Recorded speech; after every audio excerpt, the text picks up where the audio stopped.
అందరికీ నమస్తే, నేను మీ రైడు తీసే. ఇప్పుడు మనం ఢిల్లీలో ఒక 20 ఫ్లోర్స్ బిల్డింగ్ పైన ఉన్నాం. ఇక్కడ ఊపిరి తీసుకోవడానికి కూడా చాలా కష్టంగా ఉంది.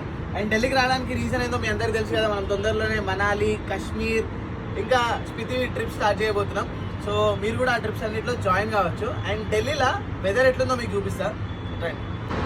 కరెంట్లీ టైం 10:30 అవుతుంది. ఇక్కడ మార్నింగ్ అయినా ఈవినింగ్ అయినా రెండు సేమ్ కనిపిస్తున్నాయి. అండ్ లుక్ ఎట్ దిస్, మీరు ఇక్కడ కింద చూస్తే క్లౌడ్స్ ఫాస్ట్గా మూవ్ అవుతున్నట్టు అనిపిస్తుంది, కానీ ఇది క్లౌడ్స్ కాదు, ఇది స్మాగ్. ఈ స్మాగ్కి రీజన్ ఏంటంటే ఈ ఢిల్లీలో ఉన్న పొల్యూషన్.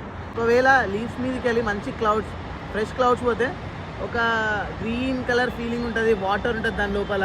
కానీ ఇక్కడ చూడండి మొత్తం అంతా డస్ట్. అండ్ కరెంట్లీ ఇక్కడ AQI 500+ ఉంది, అంటే ఇట్స్ వెరీ డేంజరస్.